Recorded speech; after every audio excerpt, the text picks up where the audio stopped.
Okay, guys, tell me who you are. Who are you guys? I am Scott Klingenmeyer, And I'm Arpita Osik. and we are married. You're a married couple, and where have you been living this last however long? I mean, I don't even know how long it's been, but Yeah, tell us about where you've been living these past we just years. survived the incredible fires that came down and burned through our hometown of Middletown and the surrounding areas, and of Harbin Hot Springs, which is the place we've lived and worked for years. Arpita, almost 20 years, a 20 part of this years. community, and I was there about 8 years. And we lost our house, and we lost the place of our work and a huge part of our community. It just all burned to the ground, and so many people scattered, and we are no longer living in that area but not too far away, and we're at this threshold, like life as we knew it is over. And it's this incredible, like, kind of scary, frightening, opening new beginning that we're have just embarked upon because of these fires that have come down and changed our lives. You know, when you talk about it first, I immediately got so sad the second just when you started talking about it, even though I know you and I know what you've been through. It's incredibly devastating. It sounds devastating, but you just told it with an actual positive silver lining to it, Yeah. which I find amazing. Will you talk about that a little bit? Both of either one of you, both of you? Well, I never would have left that area. I never would have left Harbin. I was completely enmeshed and interwoven my life into Harbin. And so having it burn down just seems like this big fresh opportunity to do something different. And we've been talking about the metaphor of the trees that have seeds, like the pine cones that are really tightly held together, and they only open when there's a fire.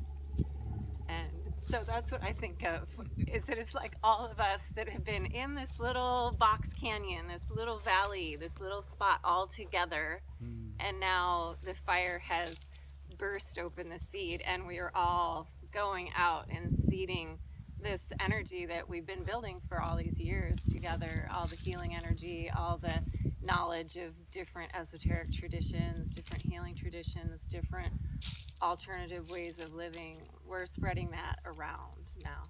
That's so beautiful. That's such a beautiful way. Yeah, this place that this community we're a part of, and what drew us both to it, it was a nonprofit organization that had a church status, was called the Heart Consciousness Church. A lot of people know it as Harbin Hot Springs just as a retreat center, where you go and you chill out for a weekend, you take a yoga class, or you take a tantra workshop, or you get involved in the big dance program that they had there, or just go there for R&R and soak in the hot springs and be a part of the water and connect with the people that are living there.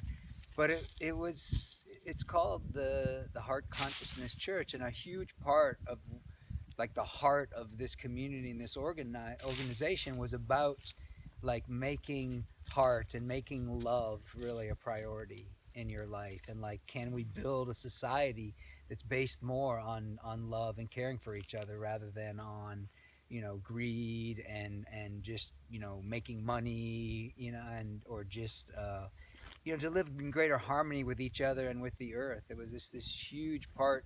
And a fascinating part of this place too was that there were these, it was very kind of indigenous and pagan. It had rituals based on a lot of that Arpita led, as the spiritual director.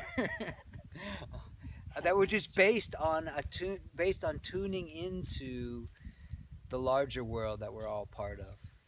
Natural cycle. The natural cycles, that the sea trees as living beings, and the birds and the deer and everything as just like part of this living web of life that we live in.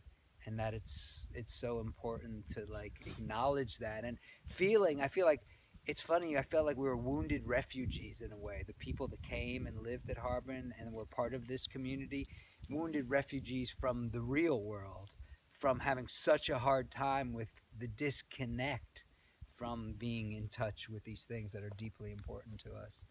And this fire came down and just scattered us. And like our Peter was just saying a little while ago, I felt like the seeds popping. It's like that seed idea and that seed inspiration of living from the heart more is, for me, it's my experience. I feel like I've been like set loose into the world, like just wanting to make this a reality true in the larger world. And I feel like it's happening already. It's going on already all around us.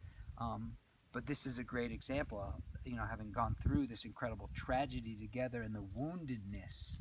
I mean, I feel like that's so significant for me in this experience. It's like that fire and the damage that it did, not only in the destruction, but in the breaking up of community, like it opened my heart on a deeper level to the woundedness in myself and what it is to be human, and the woundedness we feel as human beings, and the woundedness in our world and places where we're still living out of balance. So this man Paulie, who I have heard about through his shows. I've seen a little bit of footage on him. Hang on.